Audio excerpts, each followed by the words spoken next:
the skies like when you were young? They went on forever. We lived in Arizona, and the skies always had little fluffy clouds in them, and they were long and clear, and there were lots of stars at night. And when it would rain, it would all turn. They were beautiful, the most beautiful skies, as a matter of fact. The sunsets were purple and red and yellow and on fire, and the clouds would catch the colors everywhere.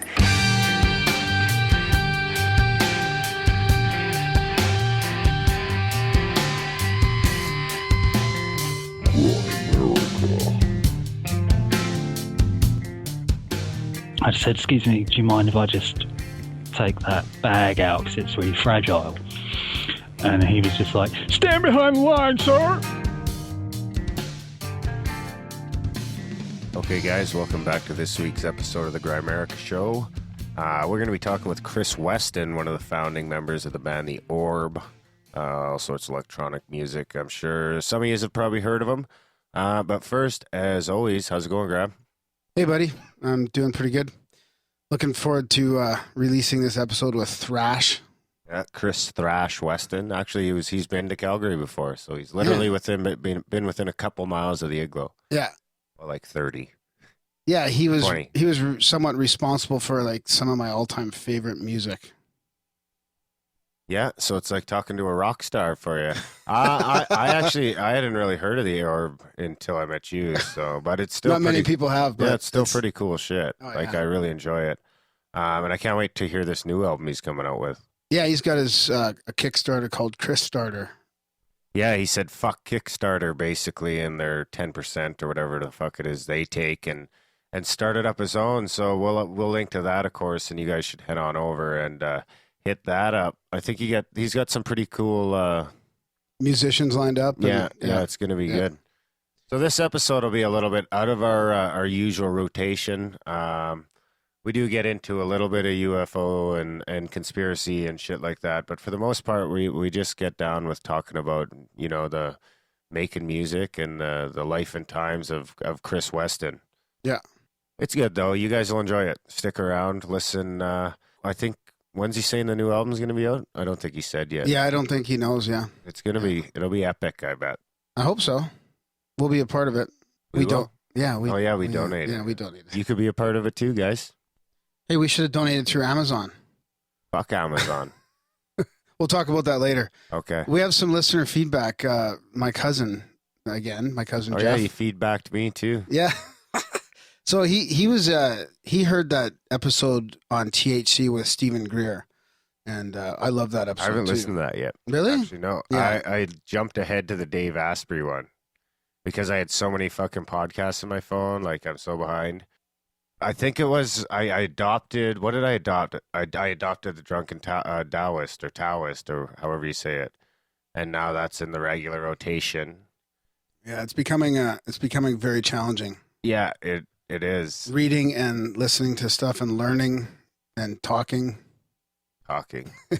So what did my cousin say then? He wanted us to try something out? He wants you to... he wants to know how that Richard Greer shit works. And I have no idea because I think he's a fucking lunatic. Hey, first of all, his name's not Richard. You always... That's what I'm talking about. I'm talking about the guy from The Fugitive. He's fucked. Who are you talking about? He's talking about Stephen Greer, I think. Oh, that guy. Yeah, so... Well, he's a little out there, too. So he wants to know about these protocols, right? So I can attest to some of the protocols because I used to do that in the 90s a bit, right? In Vancouver. So it's... do you want to hear about them? Yeah, man. Well, as far as I know, and it's probably changed over the last 15, 20 years, but we used to do like a group meditation, visualization kind of thing, which I think now they're probably talking more like remote viewing, but really it was just a meditation. And then we'd use the sound, this sound amplification from UFOs. Darren's trying to play my Tibetan singing bowl. Oh, it's actually working. Yeah, see, that's very similar to the sound we would use. And then I think we had lights, like we had candle, like million candle power lights to flash back and forth. Oh yeah. And we'd what else was there? There was something else too. Only in America do you get a fucking 1,000,000-watt candle fucking powered flashlight. You gotta like roll it around in the back of a pickup truck. And we'd go out there with a group of people and do these protocols. And some people had some sightings. I didn't when I was there with them, but I went out a few times. And so I guess cousin Jeff is saying we should do this as a get the app, download the app. There's an app now, and we'll go out in the woods. You can hide in the bushes, and we could do this. Sounds good. Like, seriously, get some sightings happening here. Like, people bitch about C. Seti and Stephen Greer and all this. Why don't we go out and try it? Ooh, put me on the spot. Hey, let's do it. Put my money where my mouth is. Little field trip out in the middle of nowhere. Clear sky, warm summer night. I'll tell you what, if you get Greer on the show, then I'll go out in the fucking woods and try and summon a UFO. Okay, that's a deal. Okay. All right. And I'm going to go out regardless. Well, I guess, Grant Cameron was talking about kind of some of that shit. I wonder, did we talk with him about Stephen Greer at all? Did that come up? It might have. It's been a long time now. What about Richard Greer? Yeah, I don't think so. But that's not the first time you said that. It's quite funny. I think every time. So we got a new Grimerican somewhere down in the Dominican Republic, or one of the Grimericans was on holiday in the Dominican Republic. Is that what happens? Yeah, I would imagine if you download it on Wi-Fi in the Dominican Republic, it's going to be an IP address from there. Maybe it not. It could be an honest, legitimate Dominican Republican. Welcome, but either way, welcome. And if you're on holidays in the Dominican Republic, go ahead and send us an email or a tweet so that I just got to know. And if you're still there by the time Darren puts up our Grimerican flyer, download it and stick it up somewhere in the Dominican and take a picture of it and send it to us. It's kind of a nice flyer. Yeah, it came out good. Came out good. It's even got the little scan code on it. Yeah, the QR code. QR code, yeah. So that, I think we'll launch that little campaign on Monday.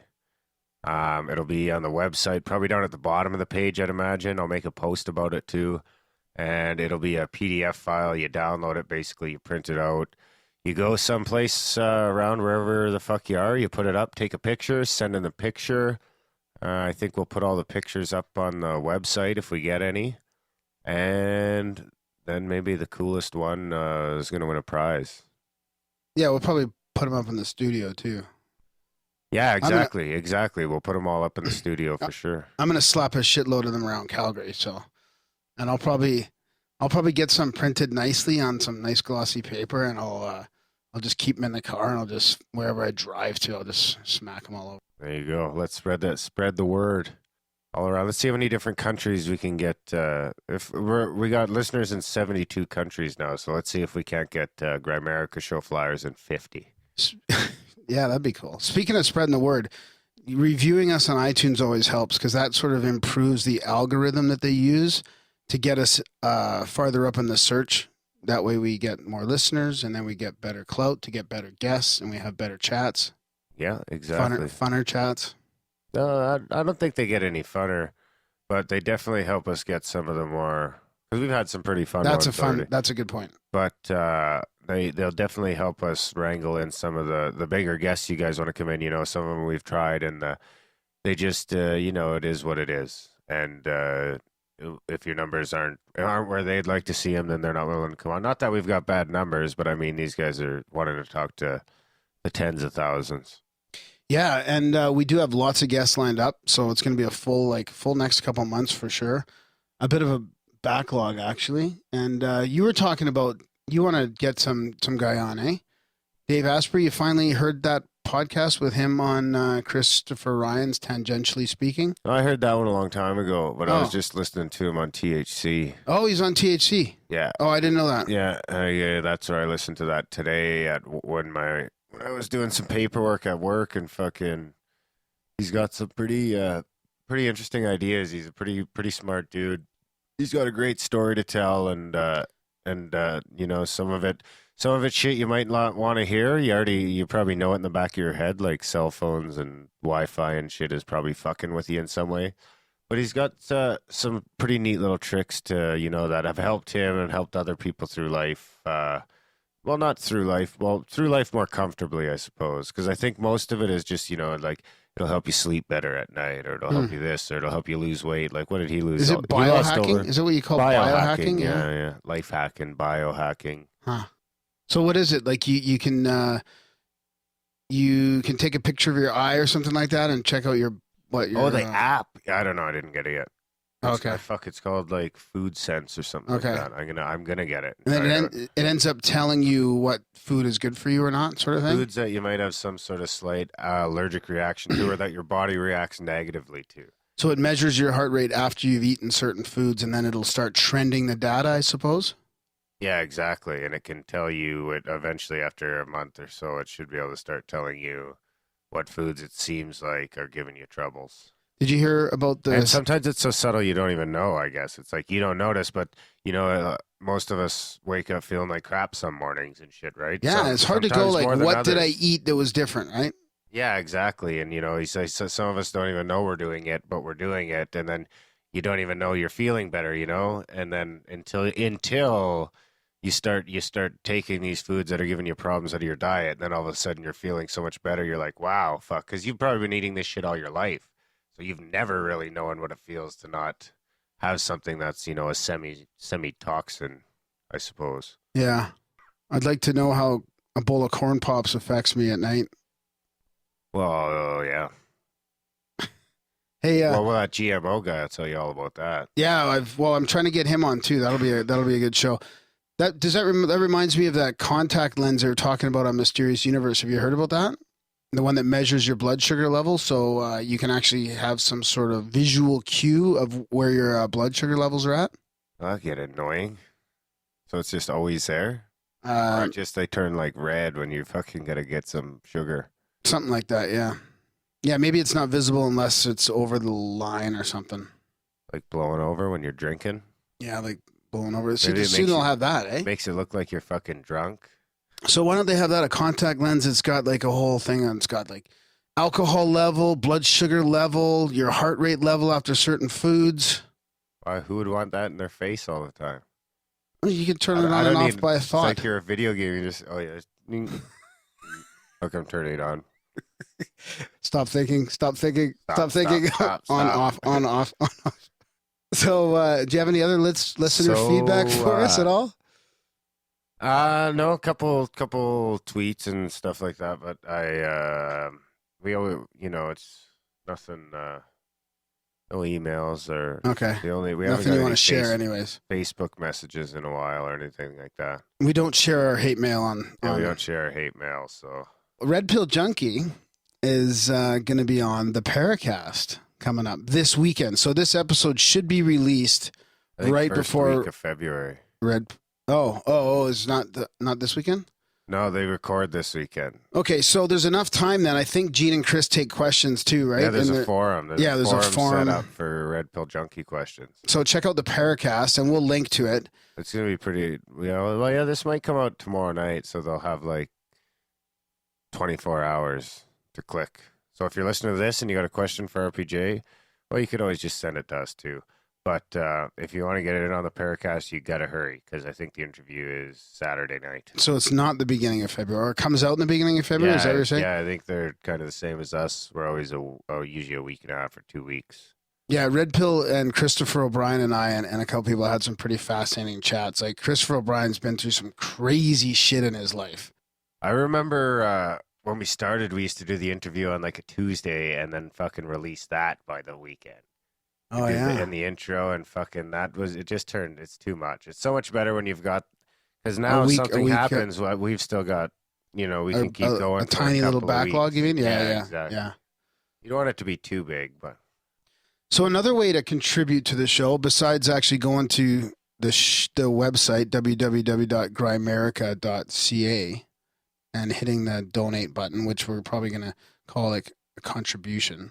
You can do that, which helps us out. It helps just pay for our expenses like bandwidth and hosting services and P.O. box and all that kind of stuff. Meth.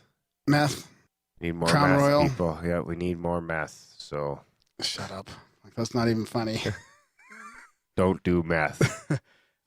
You can also. Amazon, or are we going back? Yeah, you can also Amazon. Amazon. Yeah, you can also go to that same website, Grimerica.ca, and hit the Amazon portal.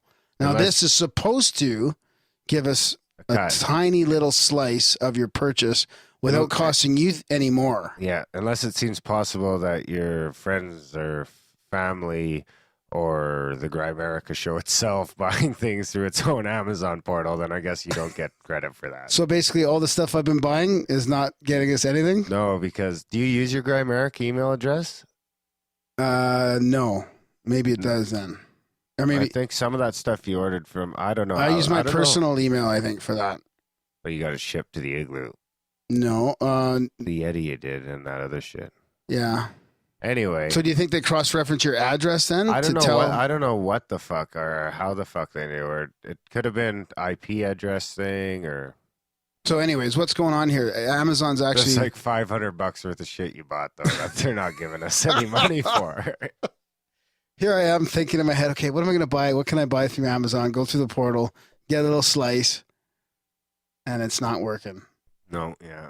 But you can go do it. It's not intended to be a discount. Yeah. But you guys, if you guys buy shit, we get our piece. So big stuff. Just big us. stuff. So diamond rings and watches and yeah. All right, man. So what else do you want to talk about before we get into this episode with Kris Thrash Weston? Something interesting. Yeah. That's what I have on the board there, but that was sort of referenced already. Yeah. Well, I suppose we should plug a little bit. We got John Ward and Scotty Roberts. We had a chat with them. It went really well. It was hilarious. A good laugh. Yeah, it was hilarious. Everyone had a good time there. That'll come out next week. Those guys have their own show on KGR Radio and KGRA Radio. Yeah, and KGRA. And yeah, they do tours in Egypt, and John's working on a dig in Egypt, and Scotty Roberts is, responsible for the Paradigm Symposium with Micah Hank. So, yeah, good chat. Yeah, and then after that we'll have Daniele Bolelli of the Drunken Taoist. I don't know. Taoist. I'm always saying it wrong, Taoist. But anyway, from that show, that was a great one too. And after that, we don't know, but. I mean, half the time we don't know who's coming up next week when we do these things. So, actually, I'm thinking of having a local friend on here who's done some research into the scientific evidence on meditation. If you're into that, cool. Maybe we have her in studio. Yeah, be the first person. Well, Joey was in the Igloo, but I want to do that. So that might be a good local supportive way to talk about the big picture of meditation. Maybe you could meditate on the show. Oh, I'll just describe what you're doing. Yeah. Look at you just sitting there. Okay, he's sitting. He's breathing. Yeah. He's smiling. Oh, he's crying. Something's going wrong. Something's going wrong. Yeah, we'll do a live meditation then. Yeah, I don't know that. We'll see. We'll see. We'll see. You worry about getting Greer, and then I'll go out in the woods with you and meditate on UFOs. All right, buddy. That's a deal. If that's possible, which it may not be. Hey, man, check out the evidence he's got. I'm not saying it's impossible. I'm just saying it may not be possible. Check out the evidence he's got. They do have videos and they do have pictures and stuff. So, and I've heard a lot of comments from people that have been on those CE5 expeditions, and shit's happening, man. Well, I guess we'll see. Why don't you go on a CE5 expedition? You don't think that's on my bucket list, buddy? Well, when's the next one? I don't know. It's probably in Crestone, Colorado this summer or something. Ooh, if it's in Colorado, I might come with you. Yeah, I don't know. I don't know where it is. I just know that it used to be at Crestone. You get pot in all of Colorado now? Or just like Denver? Yeah, I think it's all of Colorado. Yeah, I'm in. Try some dabbing. Fuck, I probably have a fucking heart attack, Ron. Too old for that. I still smoke flower, bud. All right, buddy. That's enough chit-chat. Let's get on with the show. Yeah, enjoy the chat with Kris Weston. It was a lot of fun. And we'll pick you guys up on the other side.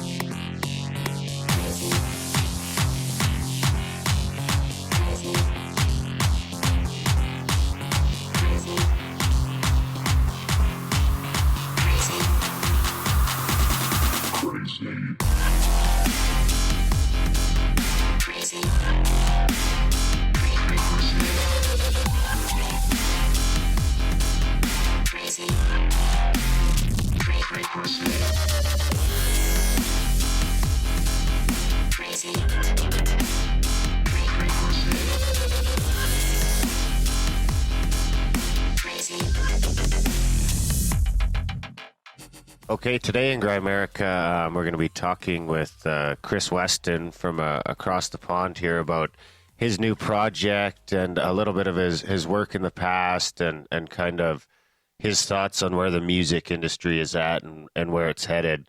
But first, as always, how's it going, Graham? Hey, I'm doing good, Darren. We got Kris Thrash Weston here, and as you know, Darren, I'm a huge fan of the Orb, and Kris was somewhat responsible for the genesis of that, or at least the first couple cool albums. So looking forward to talking about that. And he's got a Krisstarter happening, which we're going to talk about, and anything else that Kris wants to chat about. So welcome to Grimerica, Kris. Thank you for having me. Hello. How's it going today? Really bad, man. Yeah. No, it's going all right, thank you. That's good. Yeah, it's good we could finally get you on. Me and you have been kind of tweeting back and forth about it for, it seems like, forever. But today's the day. It's only been 2 months. Yeah, 2 months. Yeah, that seems like forever in Grimerica. We've only been around for 7 months. So. All right. So where are you guys anyway? We're in an igloo in Calgary, Alberta. Oh God, Calgary. That's where my gear got nicked. Yeah, that's right. I remember that. That's where your gear got stolen. It's a pretty safe place. Like, really, it's like I start up my car in the morning and I don't worry about somebody stealing it. So I don't know how that happened to you. When was that? Well, it was an altercation with like a baggage handler who wouldn't let me pick up my hard disks. I had like a bunch of hard disks in this Greyhound bus hold, and we stopped off at Calgary. I was going to Vancouver, and I just said, "Excuse me, do you mind if I just take that bag out because it's really fragile?" And he was just like, "Stand behind the line, sir." I was like, "Oh, whoa, okay.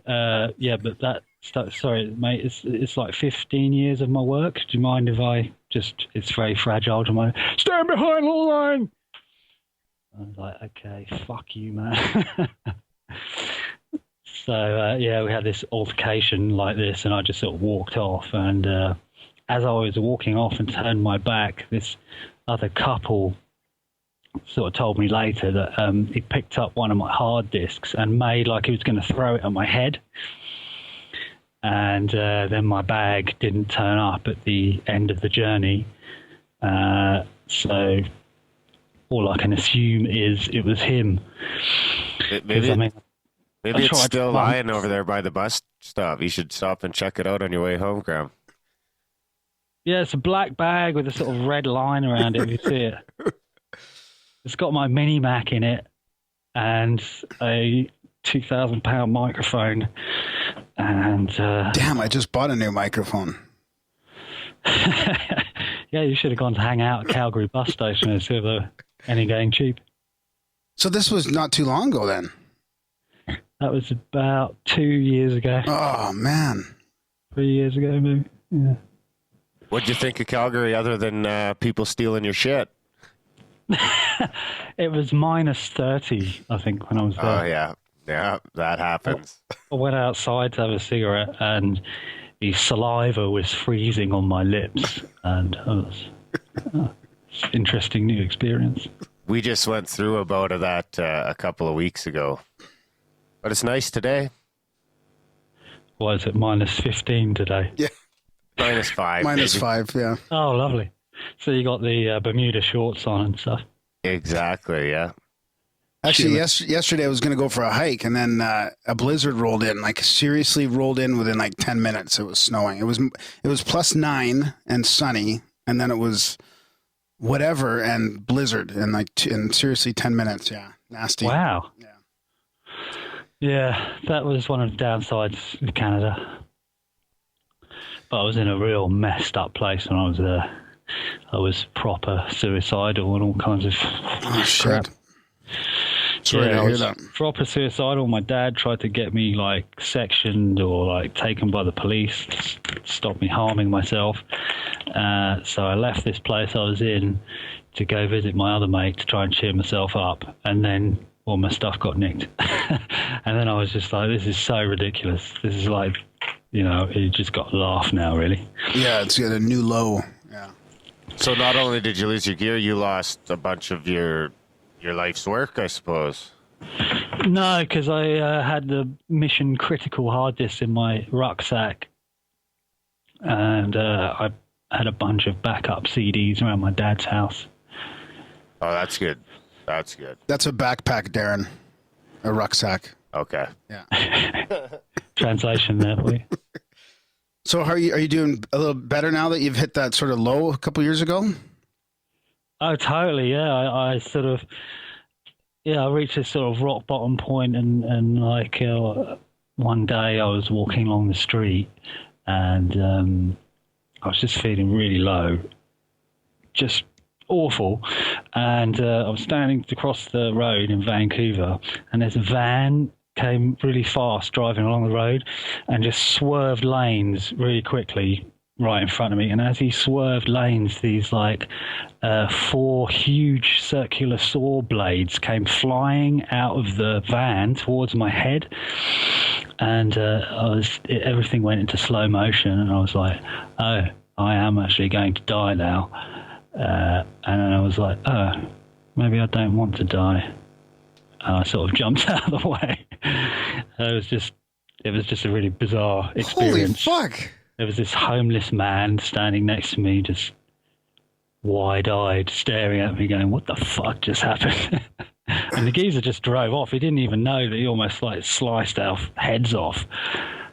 These are huge circular saw blades. You know what I mean? That's what you get for hanging around Maine and Hastings in Vancouver, Chris. I can't remember where I was. Wow, so it's one of those. Sorry, go ahead. Everywhere smelt of weed. I was going to say. Yeah, Vancouver. definitely. That's funny that you mentioned that, because I'm from there, and I went back for Christmas to my sister's, and just walking around the streets, I smell weed all the time. And in Calgary, like, I just don't smell it unless I'm in the igloo. What, you have actually got an igloo? No, we that's what we call our studio the igloo, because it's so fucking cold here. All right. It's freezing in here too, man, and this is nothing compared to you guys. So you had one of these moments where you almost stared death in the face, and you realized, like, fuck, maybe I don't want to die. And then that was a bit of a shift, and now you're starting your own like Kickstarter, and you want to do some fucking crazy music off the grid. And unfortunately, the music can't be made off the grid, because I've started this from literally with nothing. So I came back to England, and my stuff in storage also basically went. I don't know what happened to it. Probably the landlord took it. I wasn't paying much attention, but that was all the rest of my belongings went as well. So I came back, and I just had like one laptop and one guitar. So I've just built it up from there in the last year and a half or so, and come from sort of being homeless to having a nice warm room and a full-on like studio. I've just had a total outpouring of help from the internet. Just so much stuff. It's crazy.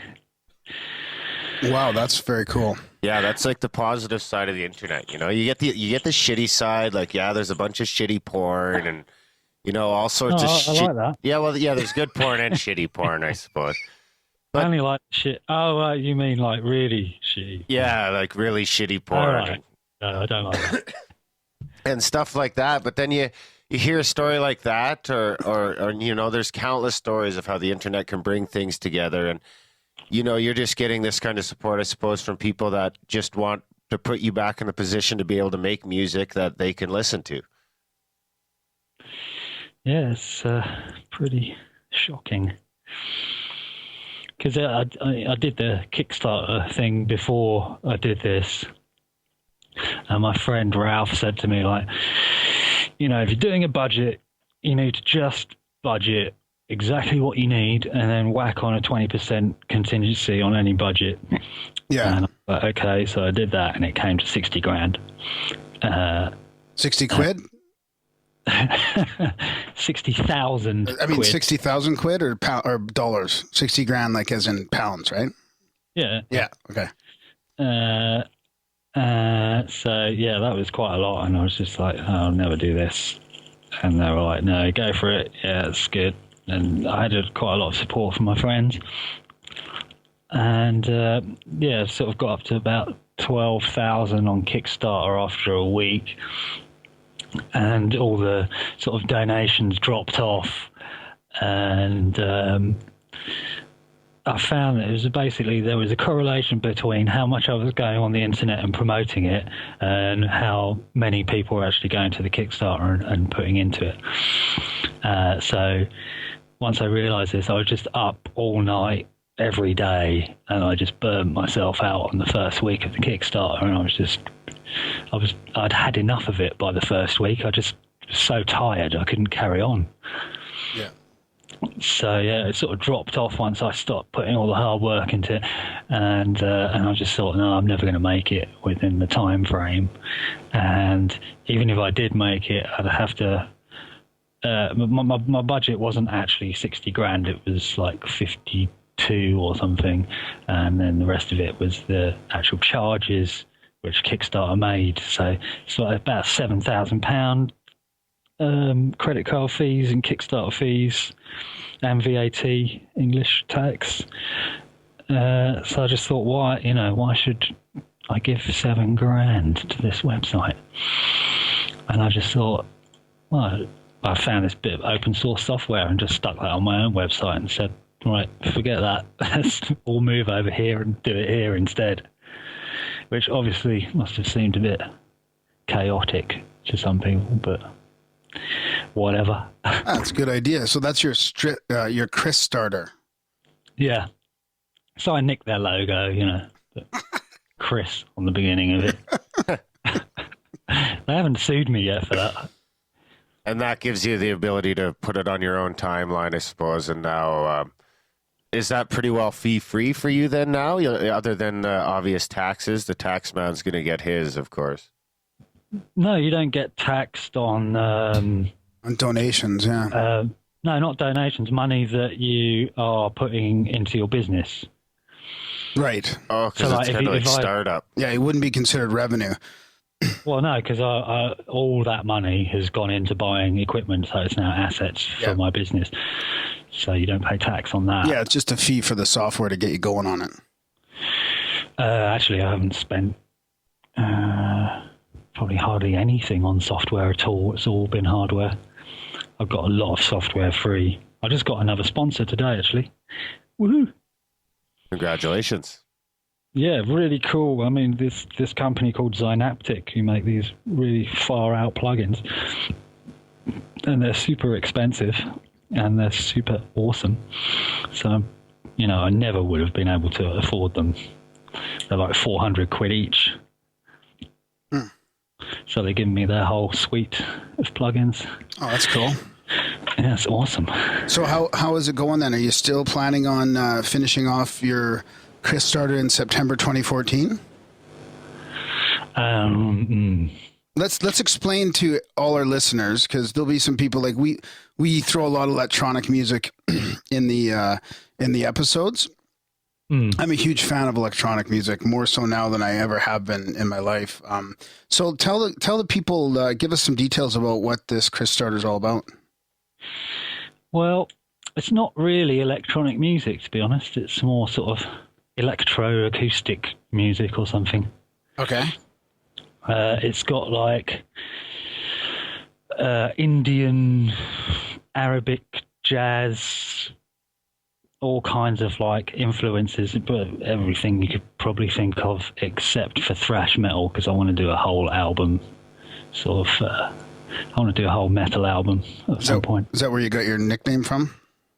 Yeah, I really like thrash. Yeah, love it, especially Meshuggah.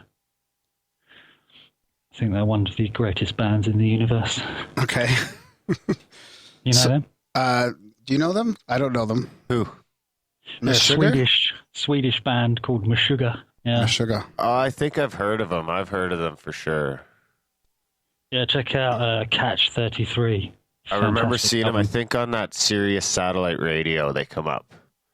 They from play time to time. like polyrhythmic stuff, strange rhythms crossing over each other and that.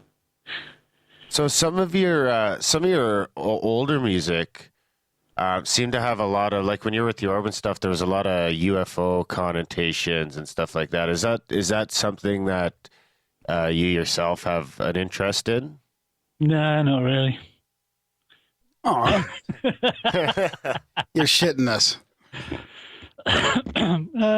No, not particularly. No, I mean it's more Alex's Oh, was it? sort of thing. Yeah, you know, space and UFOs and all that stuff. It's all right. I mean, I do believe there has got to be other forms of life in the universe, but I don't know. I'm totally bored of the whole conspiracy sort of scene. It just, I was totally immersed in it for years. Oh, yeah? I watched every conspiracy movie known to mankind. I watched every YouTube thing. You know, I just got obsessed with it. Did you have a favorite? Oh, I don't know. There's so many. Well, 9/11 is one of the most interesting ones, I think, just because of the total polarization. It's like, yeah, you're stupid if you don't get all this stuff, and then, you know, if you really look into it, you know, you can debunk all of it, but you're still not sure either way. It's just sort of, I'm still undecided on whether, you know, there's something dodgy going on in there somewhere, but as to, you know, inside job, I don't know about that. Yeah, that's one that just doesn't seem to want to go away. Eh? It's like something like constantly, it's like every week I'll hear something somewhere about 9/11. Like, yeah, it's the paradigm shift for our generation, basically. It's what brought in all this police state bullshit, it's the excuse for all of it. And, you know, it's a scar on our collective consciousness that we haven't dealt with properly, I think. It's just, you know, if somebody did, you know, alter stuff behind the scenes there, which they probably did, then for us not to find that out is just, it's heinous. It's, you know. It is a scar on our collective consciousness. I love that. I love that term. So how do we move past that as a collective then? Or can we? Kill all politicians and bankers. So that was I another. really don't know. I'm not the man to. I'm totally confused by the whole 9/11 thing, because, you know, I was totally on board with the, yeah, it's like nanothermite, or it's you know, there's no way they could have, you know, I've seen all the engineers, you know, Association of Engineers, I've seen that video, and yeah, it does all, you know, when you watch the conspiracy stuff, it seems really convincing, and then when you watch the debunky stuff, it all seems really convincing. Yes, I agree. Yeah. I just don't know where I stand on that, really. Yeah. I totally understand that. That happened to me too, watching both sides, and I was like, "Oh yeah, that makes sense." And then you watch the other side, especially when, like, Building 7, was it the other building? Yeah. Especially when that one comes into it, because both sides seem to make a lot of sense. So I don't know what to think either. Well, I mean, it's quite clear that thing, you know, no building ever just falls down like that. Yeah, number 7. Especially when it's, you know, just been like revamped and has had a million spent on the top floor to have it like a bomb hardened, like shit, you know, that was what's his face, Giuliani's office, and also contained a bunch of like files, secret documents. Yeah. Plus, didn't it fall down like 8 hours later or something like that too? No, it wasn't, was it? Yeah, it was quite a ways after. The planes were like in the morning, and then that fucker fell down at like 4 in the afternoon, just randomly. Because it was on fire all day or whatever they say. Okay, well, you know, it's feasible that a fire could have, I don't know, maybe there was something in there that, caught fire that was super hot and, I don't know. So when you were back doing the UF that was in the early 90s or whatever. But it's funny when you look at the tracks, they're like Out of Body Experience, UF Blue Room, which is like this room at the Wright-Patterson Air Force Base, apparently, like Close Encounters, Majestic. Like, were you into all that stuff back then? Majestic 12. Not really. No, eh? No, I just like making tunes. Making cool music, yeah. I'm just a studio bod. I'm just, Well, you were young then, right? Were you 18 or 19 when you were doing that? Yeah, 19 I was, I think. Blue Room, it was mixed on my birthday, I think. Yeah, somewhere around there, 19. I can't remember, but it was mixed on my birthday. I remember that because my mates bought me a cake when I was mixing it. Nice, yeah. I was looking at your website of the picture of that one crazy fucking whatever it is. It's got like all these knobs on it, and then there's in the one picture they're like swirling around in a circle. Oh, that's Ralph's synth. Ralph built that himself. That thing is fucking crazy looking. I've got a mixer and a compressor limiter in the studio, and I have enough trouble with just this stuff right now. I couldn't even imagine trying to figure out what all those buttons do. Well, yeah, you just kind of you break it into sections and learn it in small sections, and then it all just kind of slots into place, much like you would learn anything really. Just like playing guitar. Yeah, it all seems like analog synths all just seem totally normal to me and self-explanatory now, but yeah, so have to fiddle with them for quite a long time to get it.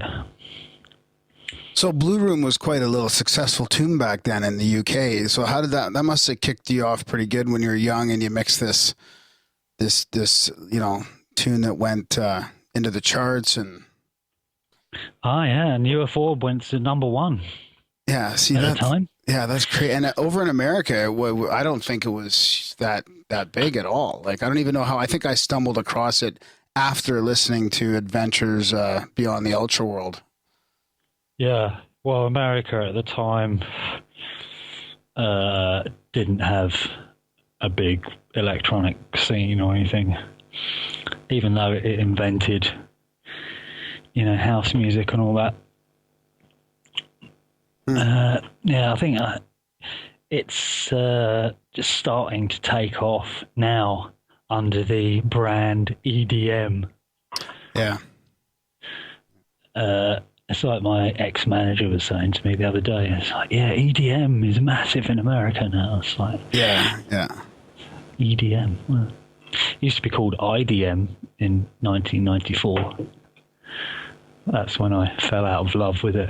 Oh, did you? So it's been that long since you've fallen out of love with that type of music? Yeah. What was the I stand for? Intelligent. Really? No. Intelligent dance music, yes. Come on. Now it's just electronic dance music? They just changed that because it was a bit po-faced. So they kind of, electronic, it's much better. Yeah, I like some of the new stuff. Like I really like some of that dubstep shit. Yeah, so you get the occasional artist that's good in electronic, but most of contemporary electronic musicians I have no respect for at all. I'm trying to think of the one. I use them quite a bit in the show. I think it's Broke for Free, maybe. What's that? It's some electronic band. They put a lot of their music on for free use, so I can use it as long as I'm not making any money. I can use it in the podcast. All right. As long as I credit them to it. So they're just. I'm not sure how big they are or anything. It's just one of the bands that I tend to gravitate to when I'm picking out music for the show, because it's hard to find good. Actually, no, it's not even that hard to find. There is quite a bit of decent, good to good quality music out there that you can get for free that people are willing to to let you use as long as you credit them for it. Well, you can get any music for free. Yeah, but we're talking about, without yeah. So I'm quite interested in the whole idea of removing copyright. Because the internet and intellectual property are not really suited towards each other, right? Right.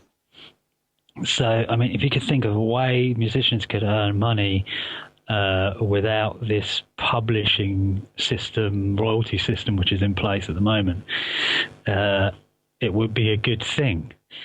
And I think I've sussed it out. There's this new piece of software out called RINA.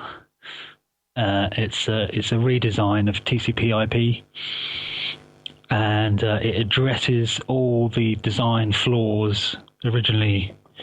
Because, I mean, TCP/IP was not designed to scale to this level it is today. Right. There's huge amounts of congestion. There's all kinds of problems if you're an ISP, and it's costing money. And there's just a way of designing it which is so much simpler that would get rid of firewall boxes, NAT routers. It's such a superior design. It's designed by one of the original dudes, John Day, who not sure exactly what he was working on, but he was there at the beginning of the internet. And yeah, it sort of allows you to. It has security sort of built into it, and it allows you to monetize access through your ISP. So a really interesting idea, and if you applied it to music, it would sort of eliminate the need for publishing. It's called RINA? RINA, yeah, being developed, I think it's in Denver. Because I think, the big one now is obviously iTunes. What do they take, like fucking 30% or something, I think? Oh, don't get me started on that. Oh, no, yeah, it's okay. Poke the bear. Don't poke the bear, man. Haven't you heard that? Oh, he's in Boston. Yeah, Boston. John Day. So can you explain that a little bit more to people that may not be so up to speed on this whole music and fees and the royalties and all that kind of stuff, and how it would work through getting a fee through your internet, your ISP or something like that? Yeah, to understand RINA, you have to be pretty technically adept. I don't fully understand it, and I'm not too bad. So, yeah, it's unfortunately only going to be taken up by geeks. But once it is, everybody else will realize its value. I actually heard that Kim.com's been making rumblings about this new fucking internet he thinks he can roll out. Kim Blobcom, yeah. Yeah. I bet his stomach makes quite a lot of rumblings. Some guy said this to me on Twitter the other day. It's like, yeah, Kim.com wants to make a new internet. And it's like, well, it's already been done by someone like infinitely more qualified than you or anybody you're hiring. That's the basic outline of what this RINA is, right? Yeah, it's already been done. A new, and it's secure, more secure, like for your shit, for NSA listening to, like, say, our Skype call right now. It completely eliminates any surveillance opportunities. And surveillance on a mass scale would totally end if RINA came in, and also. Journalism could be monetized. Think about that. Journalists no longer rely on their advertisers, which means that we get a more independent news, or a independent news. So is it based on a user fee, and then based on traffic or something like that, those fees get allocated to the right person, or? You can set with your ISP a monetization value for a particular network. They're called diffs, I think.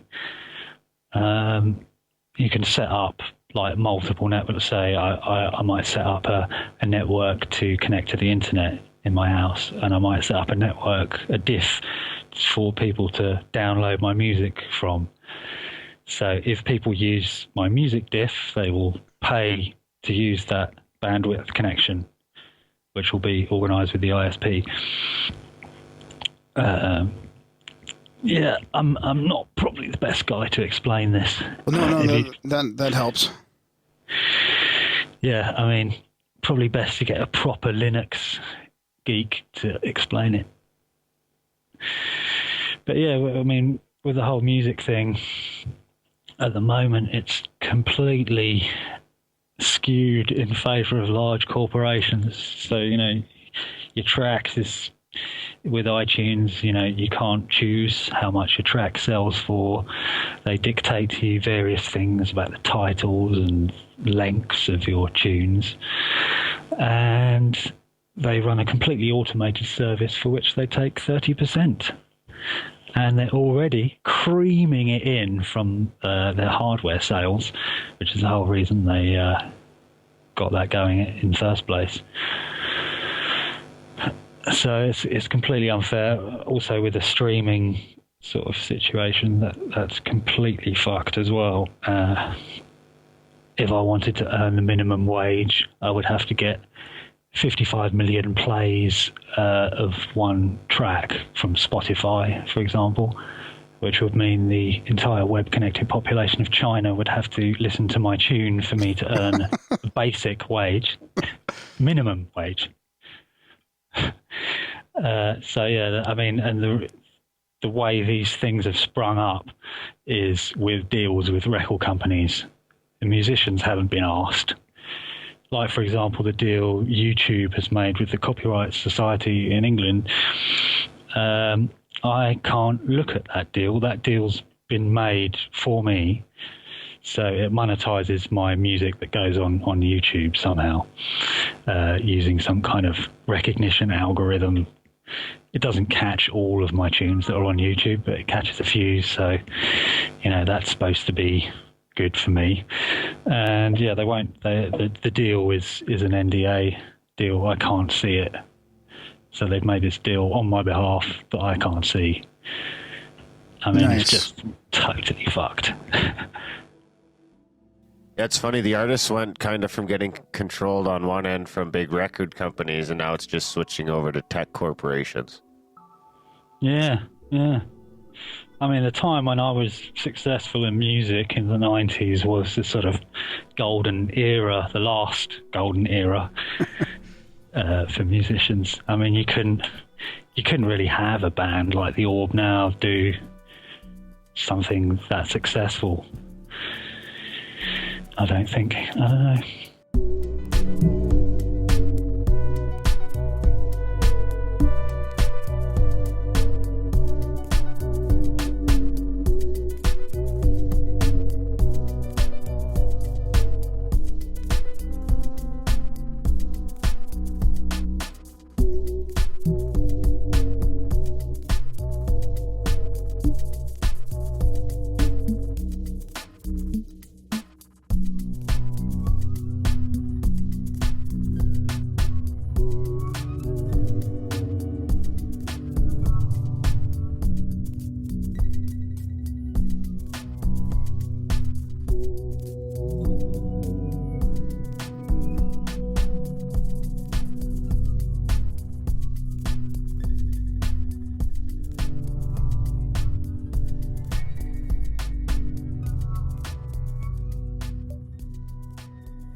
What do you think of the sort of more donation-based, sort of free system out there? Like, for example, podcasting, it's interesting because there's a lot of them that don't charge any money, and it's all based on donation and what people can afford or what people think they are worth. It's kind of similar to your Krisstarter. Yeah, that's totally cool. But I mean, there has to be a sort of understanding here. the idea of a podcast, streaming or downloading a file, there is absolutely no difference between any of these things. The only difference is in the name. And these names are all bullshit. All you're doing is downloading a file. And that's why all this streaming stuff is just a load of crap as far as I'm concerned. You are downloading the file and that's it. Oh, I see what you're saying. Because it's called streaming. Oh, I see what you're saying. 0.00001p for a play. Yeah, and exactly. And once, like through YouTube, you can fucking just easily right click and fucking, it takes 2 seconds to convert any YouTube into an MP3.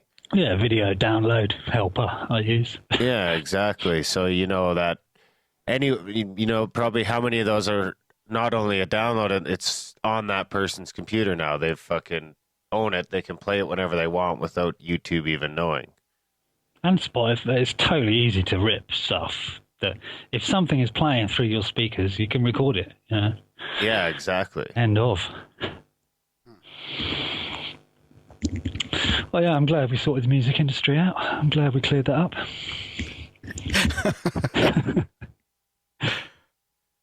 All done. Yeah, all done. World fixed. Yeah, what's next? Sorted. Yeah, now just fix the fucking worldwide banking scandal. Yeah, banking can be next. Yeah, that should be next. Okay. Let me get my gun out. So, tell us more about, while we're on music, about your Krisstarter, because we kind of didn't get too much into more of like what type. I mean, it sounds like it's quite the global contingent of all different types of musicians, right? Yeah, well, it's just stuff I've been saving for like 15 years. It's just all the sort of best bits that I haven't released. I did a whole sort of political period in music, and I decided that was a waste of time. But during that time, I've just kept all the sort of melodic tracks, and they've been sitting on my hard disks, and I'm going to finish them all. So yeah, it ranges from basically I want to do it like a transition between acoustic and electronic music. So I've got 4 sides of LP to play with. 4 LPs. Have I got 4? I'm getting confused now. Anyway, it starts off with acoustic guitar kind of stuff with just pure acoustic with kind of subtle treatments. Then it goes into a sort of a side with acoustic and subtle electronics. Then it goes into a side with electronics with subtle acoustics, and then it goes into a side with full electronics. That's my sort of plan for it, because my tracks are also vastly different. They fit into loads of different genres. Yeah. Yeah, it sounds interesting. So I decided to just do it like that because there seems to be that kind of transition going on in my music. It's a concept album, like in the 70s, I can't wait to hear it. I thought you guys fell asleep then. It was just a huge I was going to mention it's a like concept album. Animals by Pink Floyd or something like that. I really don't like Pink Floyd. No, I know. I figured you guys were compared to them, I think, as the Orb way back when. Yeah, I mean, the Orb was nothing like Pink Floyd, just because of the fucking, the album cover. Oh, is that why? Oh, yeah, no, you like Pink Floyd. Is that why? Do you think? Nothing like fucking Pink Floyd. Not even remotely like Pink Floyd. What are you on about? There's a pyramid on my shirt. I guess that makes me like Pink Floyd. Too. Illuminati. Yeah. He's got an Illuminati pyramid on his shirt. Yeah. I'm part of the Illuminati. Yeah, well, it's a great cover. Just, conspiracy, UFO kind of radio presenter. Who would ever think you're actually an alien lizard controlling the world? Exactly. Perfect. Yeah. So speaking of conspiracies, I know you got some. I've heard you go on a few rants about the banking system and stuff like that. Can you kind of fill us in on some of your thoughts on that? Well, I'm not an expert economist or by any means, but the way I understand it is it's completely fucked. It's a global scam we're living in that nobody realizes. It's like they're all just walking around, just completely oblivious. Making it just less amazes me. Yeah, I would have to agree with you 100%. Nobody wants to talk about what's happening at the very top, right? Which kind of leads to all of our other little national and local sort of problems. Yeah, I mean, the scale of it is and it's just getting more and more obvious every day, and they're just giving less of a fuck about covering it up every day, and still people just, I mean, especially in England, they're just so dumb. I think didn't they just catch HSBC just like admitted to fucking laundering like Drug almost money. $1 trillion of drug money? They're like, sorry, they had to pay like $1 billion fine, which is they make that That was every a like while ago, yeah, but that was the too big to fail thing, wasn't it? yeah, exactly. Oh, we can't do that. They're too big. So we'll just Too big to fail. Yeah, I mean, that is. So once you get to a certain level, that's the ultimate American dream. Once you get to a certain level, laws no longer apply to you. You are totally free. that's what I need. Good luck. I don't even need all the laws not to apply to me. Just a couple. Just a couple. Just a few. I can think of a few, and then we're good. Which ones? Mostly pot laws. I don't have no pot laws in Canada. Yeah, no kidding, eh? Well, kinda enough. Like enough to the point. Like I'd like to be able to just grow a couple plants in my back room and just be, grow my own, try different things. But that's like Just fucking do it, man. Fuck them. yeah. But I got like a family and shit, so I don't want like that's the threshold of fucking. I don't need something as simple Just as do it on that. Graham's Don't- house. don't- yeah. Yeah, do it at Graham's house. Mr. Perfect. Grimes? Got the SWAT team coming in for your 2 plants. Yeah. Growing illegal herbs. I like the way they call it, like they catch somebody doing it in their house and they're like, yeah, marijuana factory on the street. Factory. Not like cottage herbal industry. Marijuana factory. Terrorist. I like your accent of a Canadian authoritarian figure. You got to say it again, eh? It's like the sir. He's almost a bit too American for me, but he's almost Canadian. That's, Like a highway patrol guy in Texas or something. Yeah. not sure whether I should say that, but to me, American and Canadian accents don't sound that different, which I know you'll love. That will be like music. Scottish and English accents sound the same to me. Yeah. Fuck. What you got on about me? Can't even understand Scottish people. That's true. There's a geezer on my Twitter who's Scottish who just comes up with the most ridiculous, untranslatable stuff. So is your plan to eventually, like, if you can start making a little money with the album and get a little bit of a pot together, is your plan to eventually, like, I can't remember if it was on your website or on your old Kickstarter to get, kind of off the grid?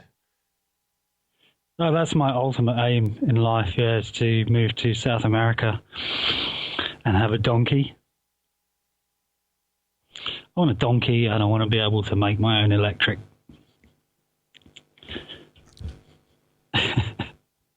And no taxes. Are you a fan of donkeys? Yeah, I like a good ass. You had to go there, didn't you? Well, we did a T-shirt actually for the project, and it's a goat on a donkey. And I did think I'll put on the back, does my ass look big in this? But I kind of erased that in the end. I didn't know. I didn't know you had Nobody those rides T-shirts. my ass for free. Yeah, ass grass or ass. So, can I order that T-shirt on your website then? I don't think I remember seeing it there when we donated to your Kickstarter. No, I haven't put it up because I just thought, well, I haven't made enough to actually pay the musicians yet, and I thought rather than getting people to buy a T-shirt, get them to like put into actually making the album. Yeah. So once I get the musicians' payment, which I've now got the studio fully up and running, or will be quite soon.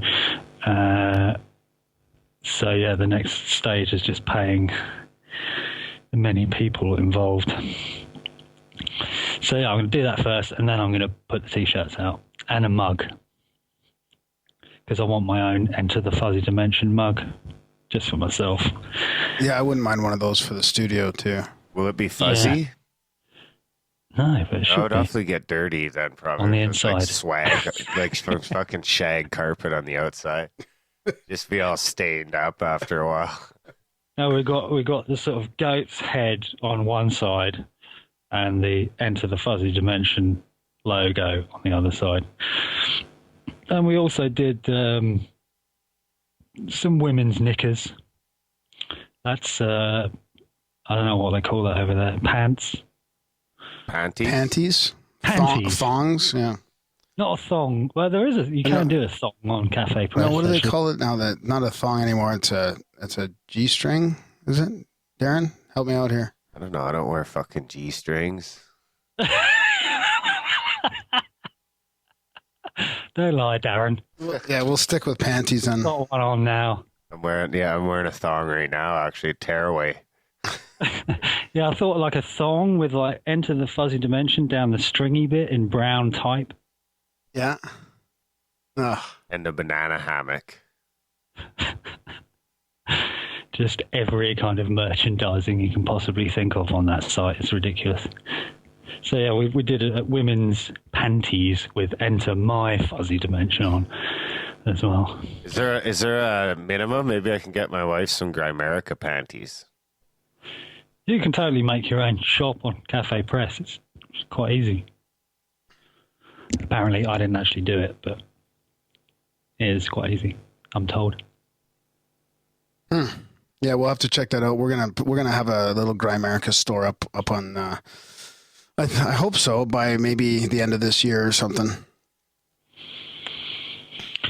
Well, if you need some help with designing, I know a cool designer in Vancouver who knows how to do all that shit. Yeah, cool. Yeah, He's the guy that did my design. Alex from Pop Your Culture. cool. You must know him from Vancouver. You're from Vancouver. Yeah, yeah. So, is there anything else you want to talk about while you're on and you're going to be recorded and stuff with us? What do you think? I don't know. Whatever you like. I think, I'm sorry about the whole UFO thing. I mean, I am. Yeah, sure, you kind of disappointed me there. I'm such a fan. I'm such a guys, fan of your old work, and then you didn't even like UFOs back then. I just fucked it all up for you, didn't I? The whole image. Yeah. Which is my speciality. Is it? Yeah. thrashing people's images of things, eh? Yeah. No, I'm still a huge fan, and I love the work. And and the Orbs Didn't Adventures. work. No, it didn't quite work. I was hoping you'd have some like stories of like how, you created a track after some UFO sighting or some out of body experience or lucid dream or something like that. I did have an out of body experience once. Okay, well, let's talk about that. Or you could just make one up even. Okay, I'll just make one up. When I was little, I was really ill, and I just had about 2 seconds of flying my body. And I sort of hit the ceiling, and I got really freaked out, and then sort of zoomed back in again. That's it. That actually happened. I didn't make that up. Yeah. Did you ever pursue it again? No, because I didn't think it was something I could do at will. It just sort of happened But that was when I was pretty young. I mean, it could have been, the mind plays all kinds of tricks.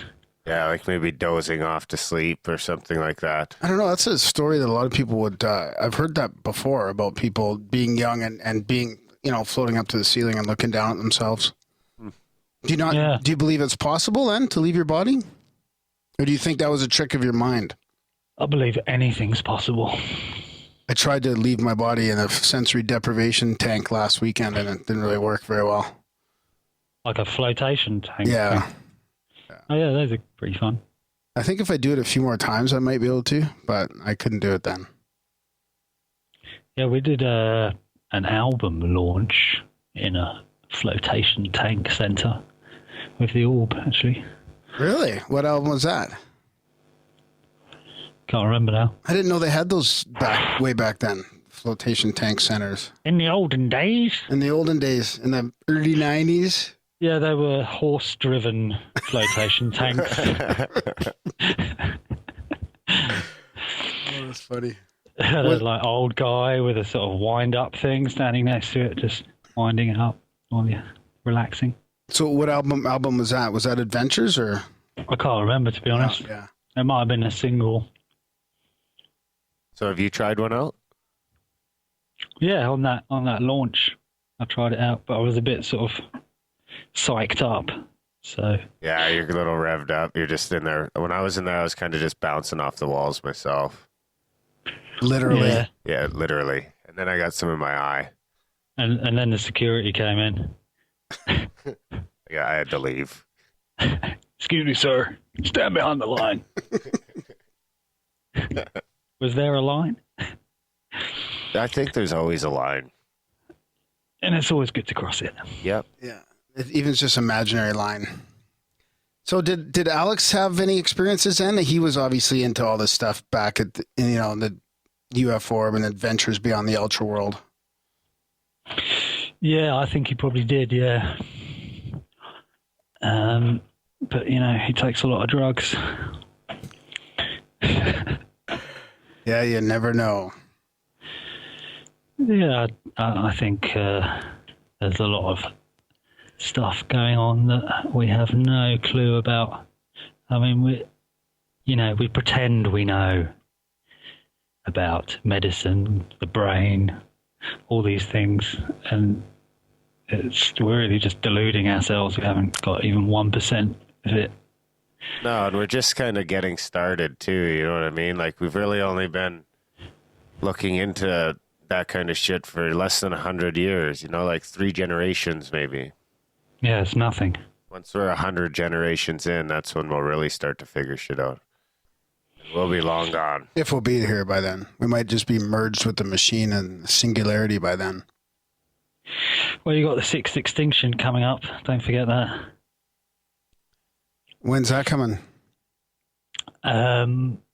Well, they say it could happen within 100 years, if this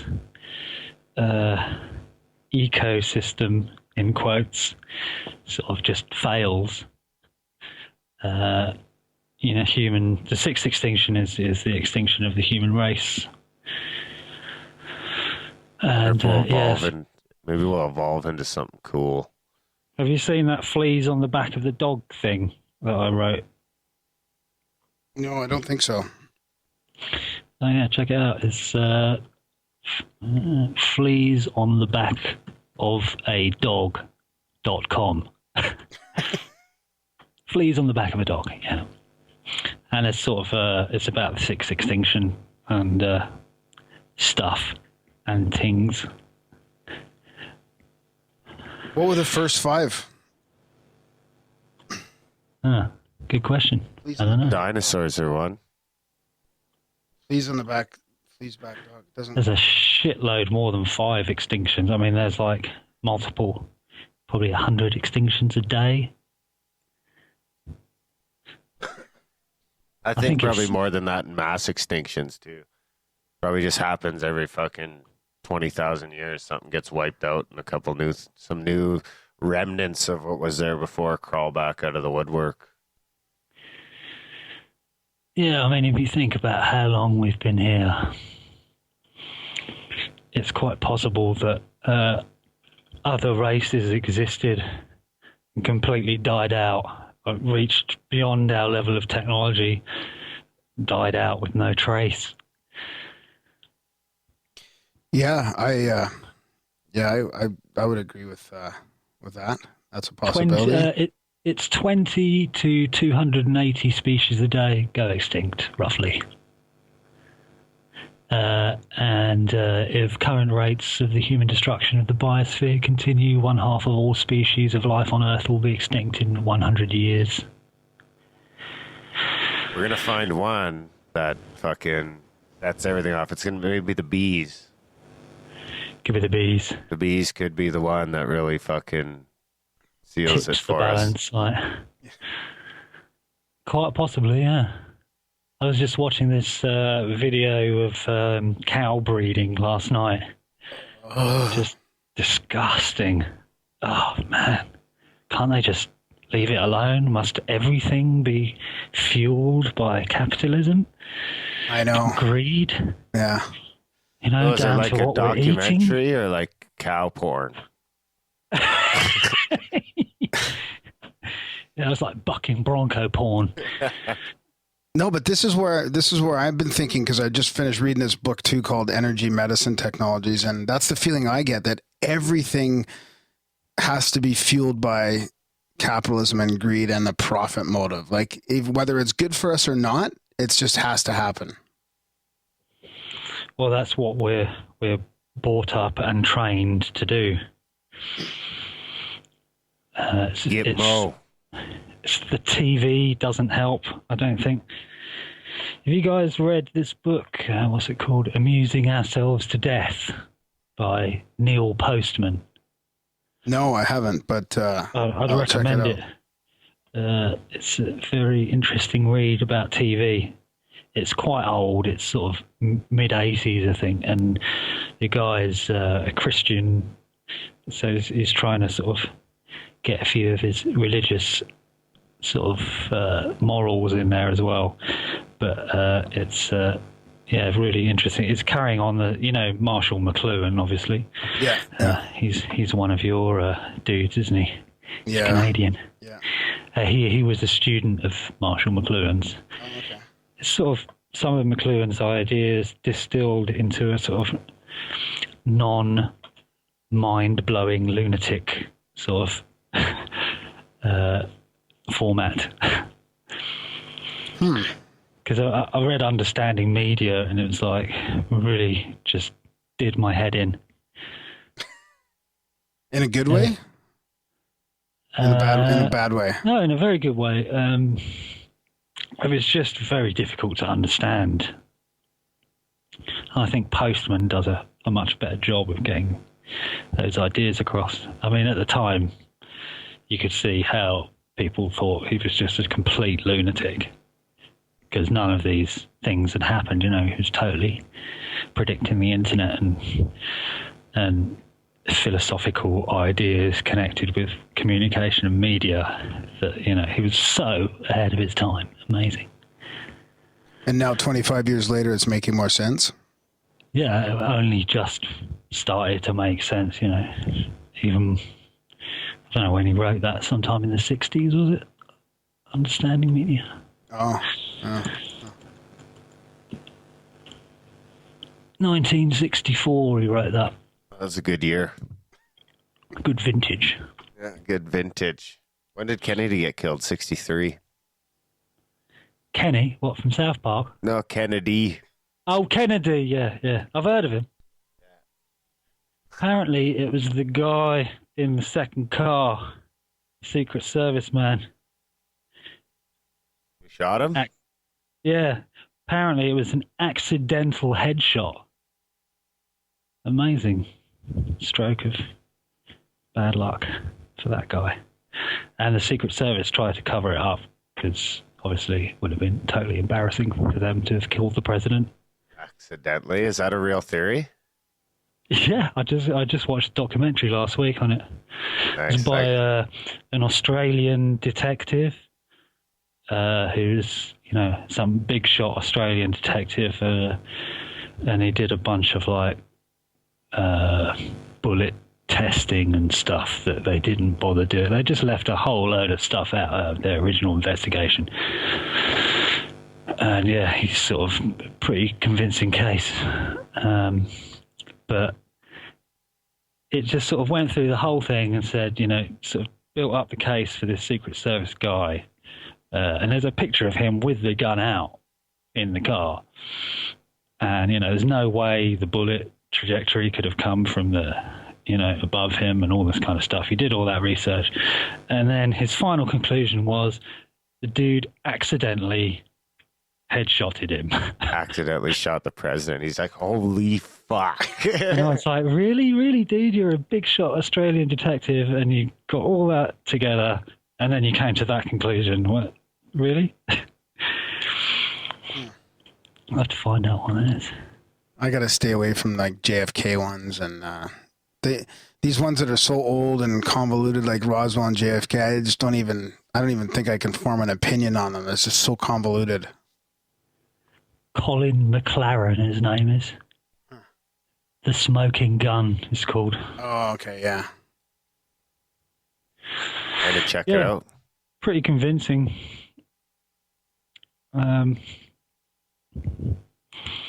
That's a great conspiracy theory. Yeah, that's one for the ages. I think last year was a 50-year anniversary. Yeah, one of the original conspiracy theories.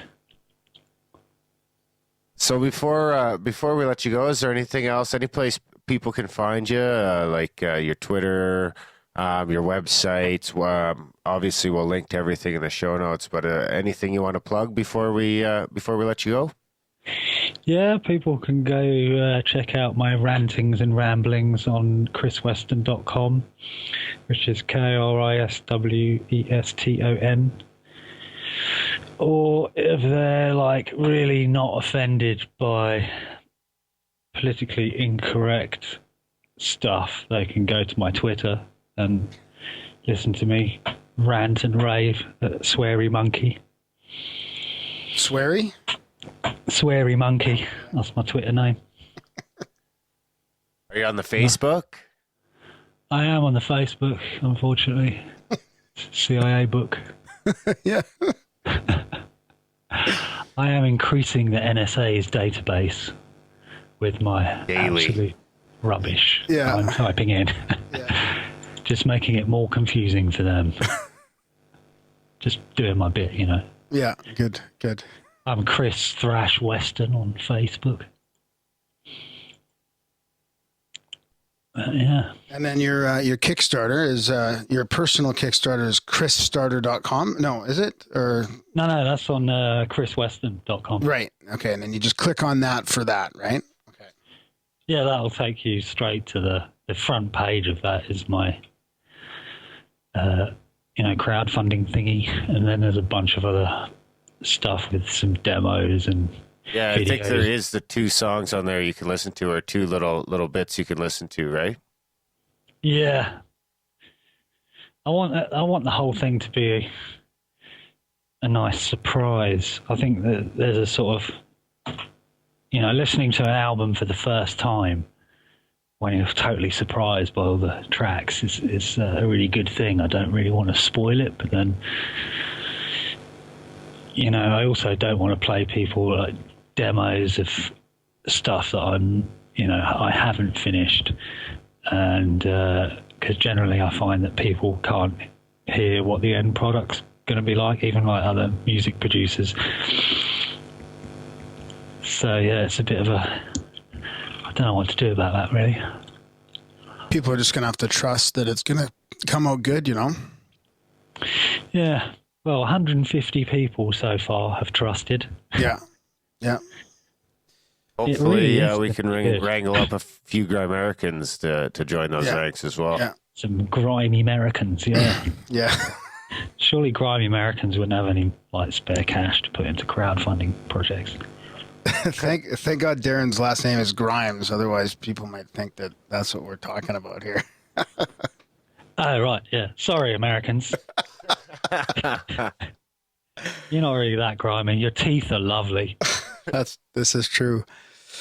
You see that guy, that homeless guy with voice, the radio voice. That's all the fluoride. Oh, yeah. Yeah, I heard about that. Yeah, it's amazing. He had like proper crack teeth when he was on that YouTube video where the newspaper reporter like films him standing by the side of the road, and then he's on some like show about 3 days later. And he's got like some sparkly whites. Yeah, and his teeth are all just like perfect. What did they do in 3 days? They just spruce him up. Yeah, replace him. Yeah. Put him through the wash, the scrubber, and the washer, and then comes out with brand new teeth. Just down in the basement, they fucking throw some lime on him. They got like the big wand brush that's like 8 feet long, scrubbing them down and hosing them. Yeah, this is your introduction into the media world. Yeah, here you go. Welcome back. Welcome back. See how long you last. Yeah. If I was you, I'd just get back to that fucking bit of grass with my sign. All right, buddy. Yes. Well, it's been a fantastic chat. I've looked forward to this for a while. Yeah. Yes, indeed. Thank you. And obviously, we wish you all the best with your Krisstarter, and we're looking forward to hearing the music when it comes out. Yeah, it's going to be awesome, man. Yeah, we should have another chat. Yeah, let's do that one. That's not recorded. Okay, yeah, for sure. For sure. Yeah, let's do it. All right, man. Cool, man. Thanks for your time. See you soon.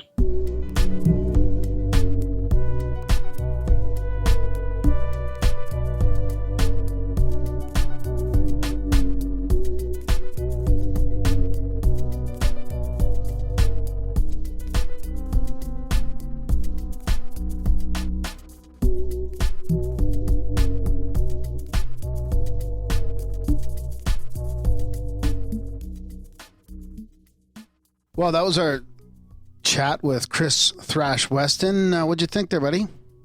That was fun. It was fun. I think I'd like to keep in touch with and chat some more off the record even. Yeah. You know what? I wish I would have got more into the banking thing. I know he was into like the world banking conspiracies and stuff like that. And I don't know. I always like to chat with people about that because there's not a lot of people I can talk to about it. You don't have a support group? I don't have a support group to talk about the global banking conspiracies. Let's we should one day that'll be up. a thing. One day that'll be a thing. I'm going to start a meetup for people that are concerned about conspiracy meetup. Yeah. There you go. Yeah. Well, I guess that's kind of like what Zeitgeist is, but be a booth at Grimerica. Grimerica, I like it. There you go. So the other thing is he got his gear stolen in Calgary. Yeah, that was a sad story. We should go look for that shit. Yeah, maybe we'll find it. Mail it to him, and then it'll get lost probably. And here I was hoping for a little bit of like insight into how like UF Orb was created and like Orb's, what is it? Fantastic or Ultimate Adventures Through the Ultra World, and nothing doing.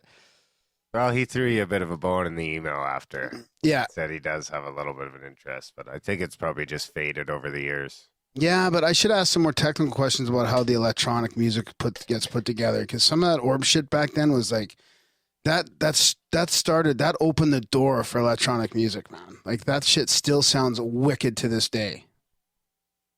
And now we have robots having sex, which is cool too. Yeah, it is pretty cool sometimes. And we love to hear feedback here in the igloo of Grimerica, and my email is graham@grimerica.com. Yeah, I'm Darren at Grimerica.com. Hate mail goes to feedback. What else? We got a Twitter account at Twitter. Grimerica is just Grimerica on Facebook. Like I said, we haven't gotten much Facebook love lately. We should probably, bump that up. We always get tons of Twitter love. See, that's how I know Facebook is going down and Twitter's going up. Twitter's faster.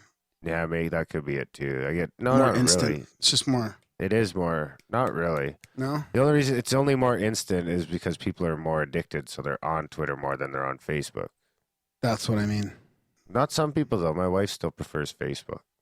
I still have neither. Yeah, or a TV. Or a microwave. Or a microwave. There's something else too. My sister and I. Personality? Oh. Thanks, buddy. Just kidding. You're one of a kind. Yeah, next week we'll have the John Ward, Scotty Roberts talking about Exodus and among other things, 3,500-year-old porn. Yeah, that does come up. Moses was a porn star. Yeah, that does come up. Something along those lines. Anyway, I can't remember exactly what it was. You guys will have to tune in next week to hear all about that. Make sure you check out RPJ on the Paracast. If you haven't already heard him on Radio Misterioso, you should probably check that out. And we'll probably have him on next week too, I'd imagine. So thanks for listening, guys. As always, you'll find all this shit in the show notes, all the music you listen to, just about everything. Especially you'll find Chris's Krisstarter there. And it'd be great if you guys can head over there and contribute to the new album, because he's trying to change the way that music is done, and it could be the start of something big. Yeah, hopefully, man. All right, I think that's about it, guys. Thanks for listening, and we'll see you guys next week.